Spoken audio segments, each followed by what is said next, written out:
¿no? Pero es curioso también que la población se mantenga en esos 150 vecinos, porque posiblemente parte de los vecinos que realmente existían en el viso pudieran aparecer ocultos en los registros civiles. Pudiera ser. Y ahora veremos un poco más adelante el porqué. Una vez que se llega al siglo XVIII, la recuperación del viso luce en todos los ámbitos, económicas y también, por supuesto, siempre van de la mano, demográfica. ¿Por qué en el siglo XVIII? En el siglo XVIII Sevilla pierde la importancia como capital del comercio con América debido a la situación de los fondos del cauce del Guadalquivir. Los galeones ya no llegan a Sevilla con la suficiencia con que llegaban antes y el comercio de India pues se tiene que trasladar su base a Sanlúcar y finalmente 1712 a Cádiz, ¿no? Donde se instaura la casa de contratación quitándosela a Sevilla. Eso es bueno para el viso porque la ruta hacia Cádiz, la ruta tradicional hacia Cádiz desde el norte, pasaba por los Alcores. Como actualmente, si alguien viene desde Madrid hasta Cádiz, pues cuando llega a Carmona, si lo hace bien, pues se desvía por los Alcores hacia Utrera y no tiene que llegar hasta Sevilla. Pues así ocurría también en el siglo XVIII el antiguo camino del Arrecife, que ya se cita en Juan Belloso, lo atestigua desde época prerromana, como la ruta principal que conducía desde el norte de la península hasta Cádiz. Pues esa ruta que pasaba por el viso, pues hace que el viso cobre una mayor importancia, que los productos de las huertas y del campo visueño se puedan vender a tantos viandantes como pasaban por aquí y que la población visueña pues también se dedique, como decía Fray Pedro de San Cecilio, a trajinar con cosas, a comprar y vender los futuros recoveros y recoveras que veríamos posteriormente en los siglos XIX y XX. De hecho, uno de los oficios que van a proliferar en el viso en ese momento es el oficio de arriero. El oficio de arriero que también estaba profundamente vinculado a la población morisca. Los moriscos cuidaban bien a las bestias, sabían tratarlas y eran los transportistas de la época. Y en el viso los oficios más comunes eran hortelano y arriero, jornalero y arriero. Por lo tanto, las cosas pues se van acercando a esa hipótesis que venimos planteando. En ese momento de recuperación demográfica, ya a finales del siglo XVII, es cuando se funda la Hermandad de Ánimas.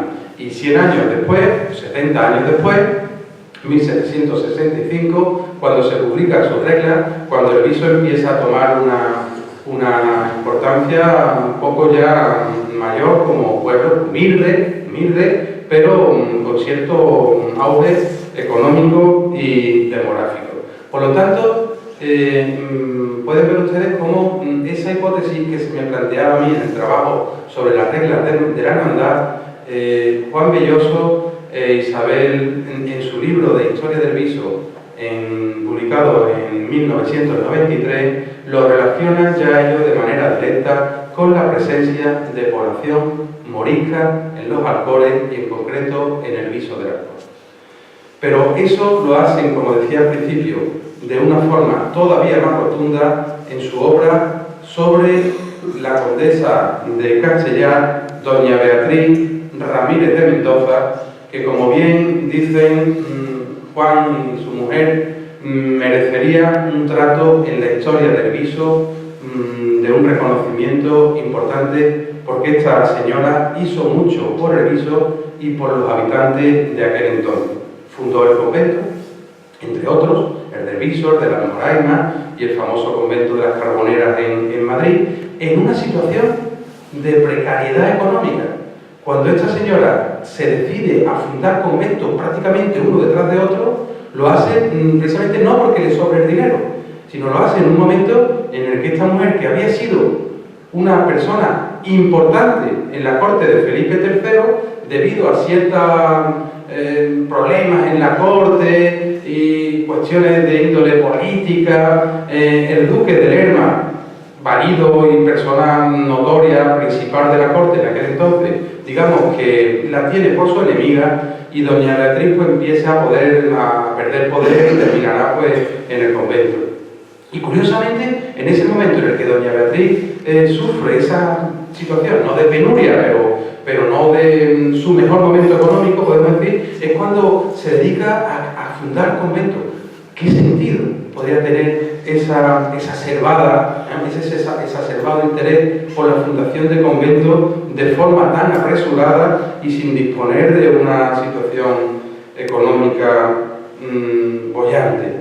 Pues posiblemente, y así lo aseguran en esta obra sobre la condesa de Castellar, posiblemente esta señora, que tenía información privilegiada por su proximidad con la corte, se entera con tiempo, conoce con tiempo las intenciones del rey y del valido de llevar a cabo la expulsión de los moriscos, y decide de alguna forma proteger a los moriscos de sus tierras, a los moriscos de sus propiedades, que tan importantes eran para ellos, para mantener la labor agrícola y económica en esos lugares. Y afirman en esta obra que los moriscos que fueron expulsados entre 1609 y 1614 no eran una minoría cultural diferente del resto de los hispanos a los que no les afectó la expulsión. O sea que no vayamos a pensar en que estas personas eran diferentes racialmente, de aspecto, eran similares a los castellanos.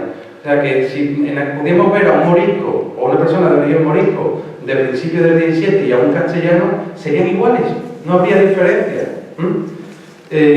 Si acaso en la vestimenta y por supuesto en su acervo cultural, pero físicamente en absoluto. Incluso muchos de ellos se habían ido asimilando de manera plena.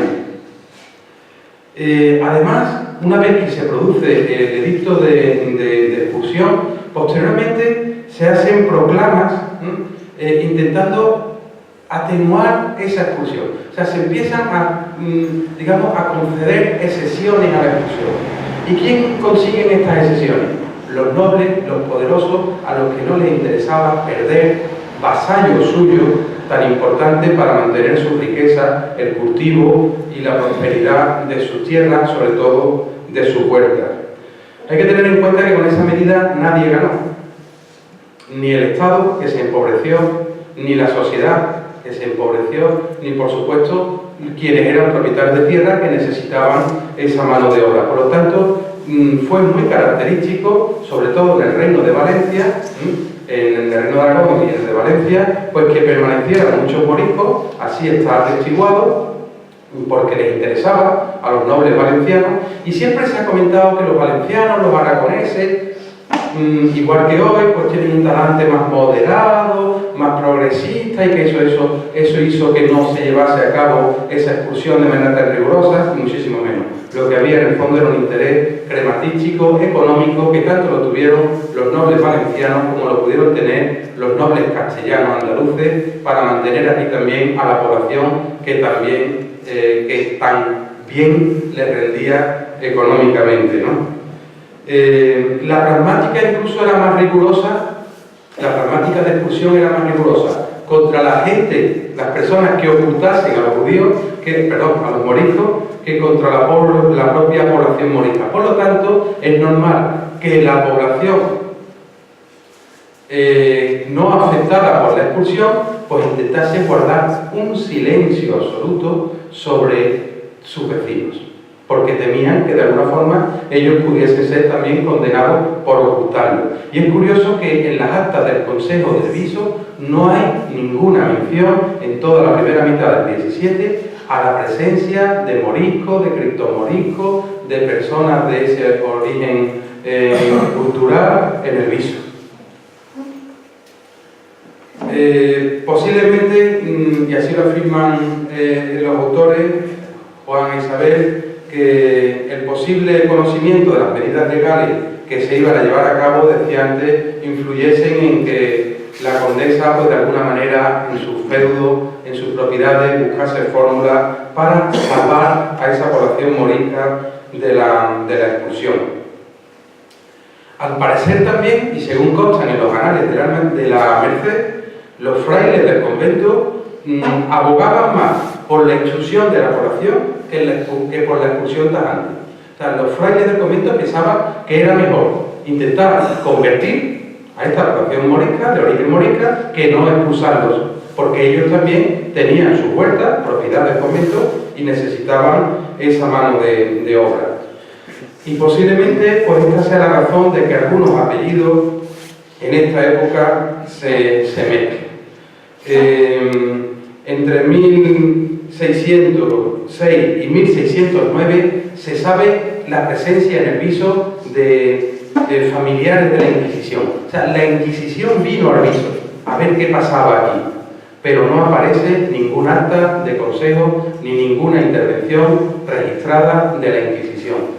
Se toparon con un silencio absoluto, con un ocultamiento riguroso de lo que pudiera haber aquí y no dieron con nadie. Tanto es así, como decía antes, que ningún bisueño figura en los registros de expulsados por el puerto de Sevilla, cosa que se conserva en el archivo de India y no aparece mención a ningún oriundo del viso de Alcor que fuera expulsado. Por lo tanto, conclusión a la que llegan estos eminentes autores, Juan e Isabel, Juan Belloso y su mujer, es que la población del viso, que posiblemente la hubo morisca, permaneció o pudo permanecer asimilándose, por supuesto, con el resto de la población y no fue objeto de esa expulsión tan cruel, tan injusta y tan perjudicial para todo el país, para toda la corona de Castilla en el siglo XVII.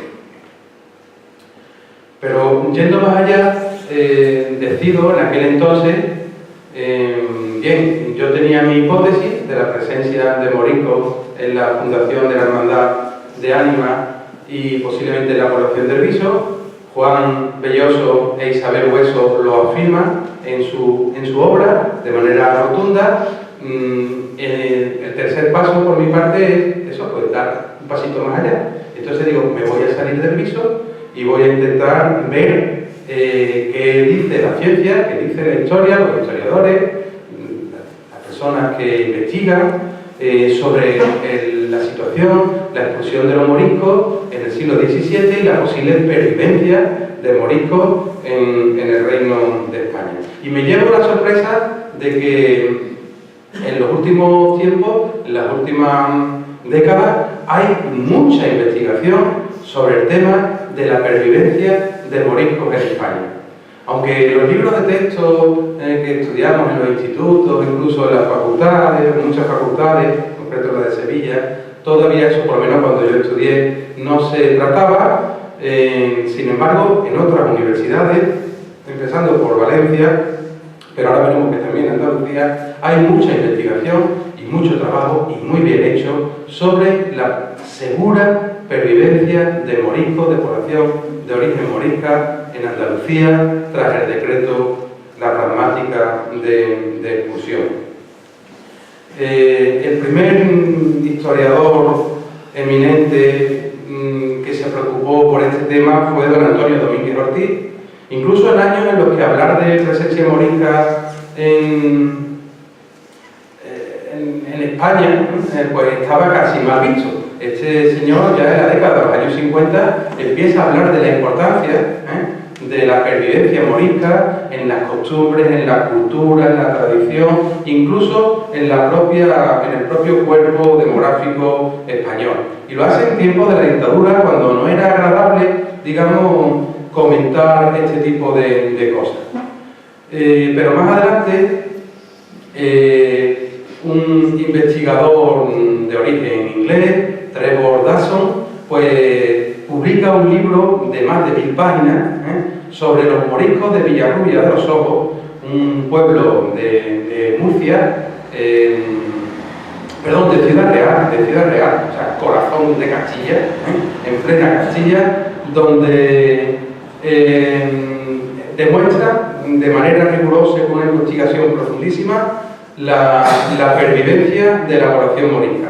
En el subtítulo del libro pueden ustedes leer Historia de una minoría asimilada, expulsada y reintegrada. En Murcia Otro investigador, en este caso de origen holandés, Govert Westerveld, también atestigua en el valle de Ricote, el famoso moro Ricote que aparece en el Quijote, pues también la pervivencia allí de población morisca. Si la había en Valencia, pues en Murcia, que si algo caracteriza todavía a la región murciana y a su economía es la importancia de la huerta, pues allí los moriscos no es que vinieran bien, es que eran necesarios y perviven en muchas zonas de la voraces huerta murciana, y así lo demuestra este señor en su obra. Nos encontramos, por lo tanto, ante un tema histórico de primer orden: la permanencia de buena parte de la población de origen islámico en tierras hispánicas más allá de los decretos emitidos por el poder central. O sea, la corona dictó la pragmática de expulsión, lo intentaron llevar a cabo, pero aquello funcionó como funcionó. A principios del siglo XVII, posiblemente no con todo el rigor que el rey y su ministro, entonces sus secretarios, hubieran deseado, y la persistencia de esta comunidad existió posiblemente relacionada con su capacidad de ocultación. Ocultación que se manifiesta seguramente en familias que permanecieron sin registrarse, no existían oficialmente, civilmente, como pudo pasar aquí, y por eso siempre los 150 vecinos a lo largo de todo el siglo XVII, huyendo de la localidad, huyendo de donde los conocían para volver luego, intentando cambiar de nombre y apellido. Quien haya leído La mano de Fátima, pues le resultará muy familiar esa forma de actuar. O incluso gozando de la protección de los poderosos, que les interesaba que permanecieran, y hicieron todo lo posible por ocultarlo, como posiblemente pudo pasar aquí. También otros que fueron expulsados finalmente consiguieron retornar, volver, y volvían a desembarcar los que podían en las costas de la península, las costas de Andalucía, para volver a sus tierras de origen. También otros se quedaron como esclavos que posteriormente fueron liberados y que se asimilaron totalmente en la población.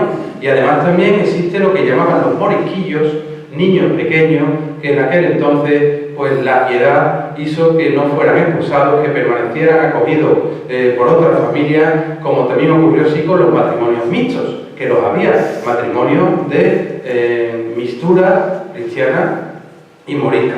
Por lo tanto, las formas de permanencia de la población morisca pues pudo ser muy variada, y así lo se atestigua en las obras de estos autores. Pero por último, siguiendo con esta investigación, me encuentro con la figura fundamental de la investigación sobre el mundo morisco actualmente en España. Y esa persona no es otra que don Enrique Soria Mesas, catedrático de Historia Moderna en la Universidad de Córdoba y en la de Granada, la persona que posiblemente, para decirlo de una forma que todos más me entiendan, la persona que más sepa actualmente sobre la población morisca en Andalucía. Y me puse en contacto con este señor por correo, me contestó de manera sucinta, pero muy amable, citándome obras suyas en las que podía informarme y leer, y facilitándome incluso un estudio que luego ya sí aparece publicado en las redes, sobre un grupo de trabajo de investigación sobre este tema principalmente. Es un señor con una formación tremenda. Si leemos su currículum, pues como ya digo, es posiblemente la persona que más sepa sobre la existencia y el final de los moriscos en Andalucía, en España y en Andalucía en concreto. El final porque él entiende y defiende que terminan quedándose aquí buena parte y asimilándose absolutamente con la población, y posiblemente pues su sangre corra por nuestras venas, igual que la de procedentes del norte de España o de otras latitudes. Don Enrique Soria pues tiene multitud de publicaciones hechas sobre todo sobre el reino de Granada, que es donde más moriscos había, y además pues él, al trabajar tanto para la Universidad de Córdoba como la de Granada, pues centró allí sus estudios, y llega a afirmar que en el reino de Granada permanecieron millares de descendientes de musulmanes que consiguieron burlar de diversas formas los decretos, ocultando su auténtico origen desde entonces. En el siglo XVIII se produce en Granada una de las últimas intervenciones de la Inquisición, deteniendo y actuando sobre población morisca, pero población morisca que todavía seguía el credo musulmán y actúan sobre ellos de manera severa. Pero buena parte de los moriscos que quedaban en Granada ya no eran cripto-musulmanes, sino que se habían asimilado absolutamente y vivían ya como cristianos. Sobre todo porque muchos de ellos se dedicaban a la seda. Y el negocio de la seda era fundamental para la corona de Castilla, los necesitaban y era muy necesario. Otros también porque llegaron a enlazar con la nobleza castellana. El ejemplo más claro, conocido por todos nosotros, los Benjumea, Abengoa. Los Benjumea son los Benomella.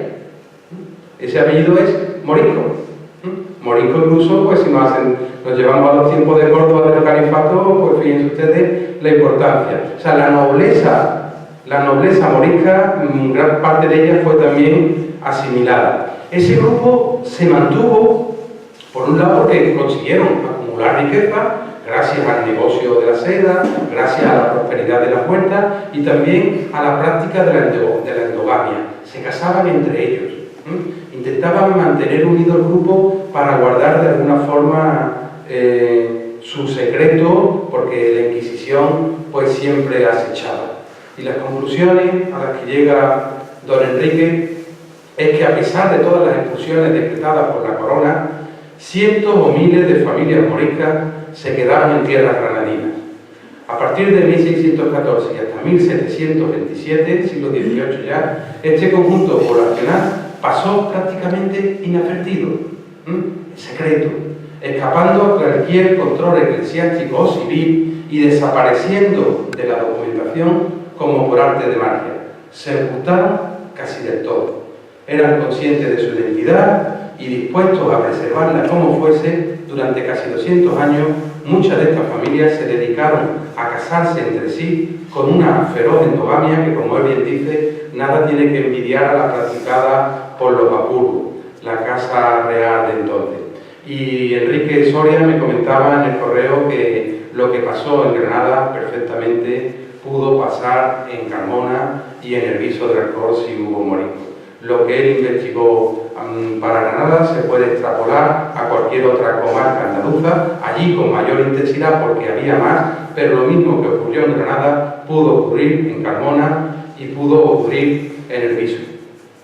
En este último trabajo, un grupo de investigación sobre la integración y el rechazo de los moriscos pues llegan a estas conclusiones, ¿no? El alto nivel de integración de la población morisca andaluza en las décadas finales del 16, primera del 17, o sea, se integran con la población pero manteniendo de manera oculta sus ascendencias, porque claro, resultaba imposible determinar si una persona por su vestimenta, por su nombre o incluso por su aspecto era morisco o cristiano viejo.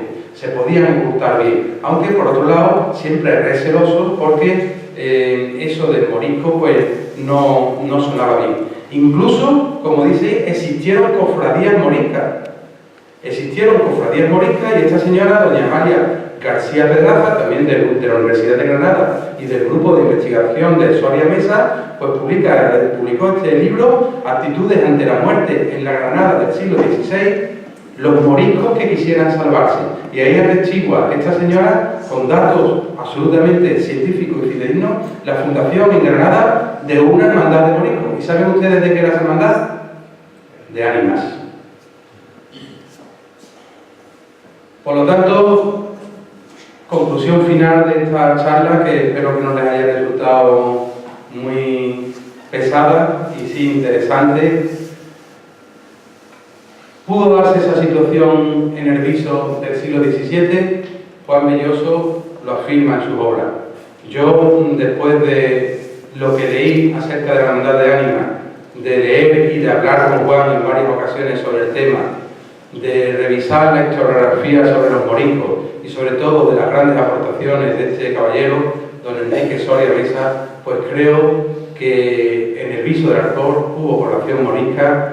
La población morisca posiblemente tuviera algo que ver, no podemos afirmarlo con rotundidad, con la fundación de la Hermandad de Ánimas. Hay demasiada coincidencia que no puede ser solamente cuestión de azar, y que esa situación que se dio en Andalucía y en el Reino de Granada, sobre todo, bien pudiera darse también en nuestra tierra. No podemos negar la realidad histórica. Precisamente en la gran variedad de sangre que corre por las venas de los españoles y de los andaluces está nuestra riqueza prerromana, romana, visigoda, árabe, morisca, castellana. Eso es riqueza y no vergüenza. Y seguramente, pues como digo, para concluir, y leo mi conclusión para esta conferencia, pocas etapas históricas parecen más complejas que la actual situación por la que atraviesa Andalucía, lo mismo que el resto de España, sobre todo en lo que se refiere a los cambios que a pasos agigantados se están produciendo en la composición social y étnica de la población. Queramos o no, nos tenemos que acostumbrar a la existencia entre nosotros de personas de otras etnias, de otras procedencias. Muy ajenos, muy lejanos nos parecen ya los tiempos dominados por una sociedad que se dibujaba a sí mismo como monolítica, como un único frente religioso, político y cultural.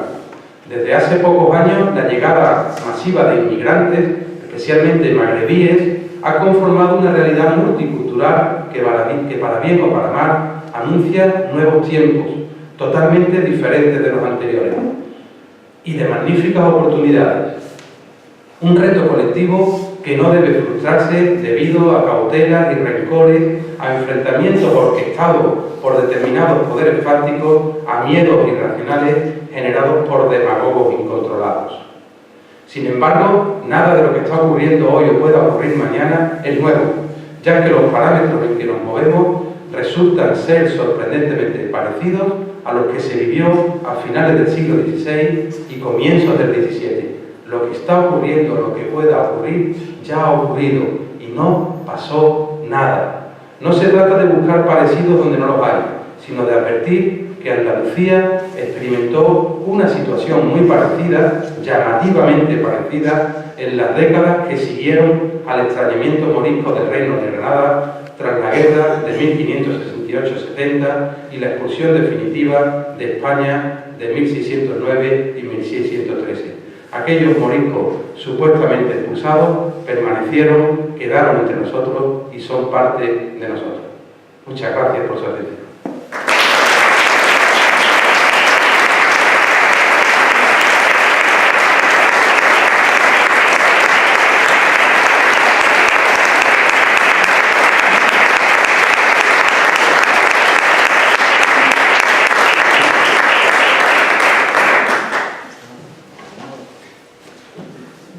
Bueno, pues ya solo queda en nombre de la hermandad agradecer a Manolo esta magnífica exposición sobre un capítulo bastante curioso de nuestra historia, de la historia de nuestra hermandad.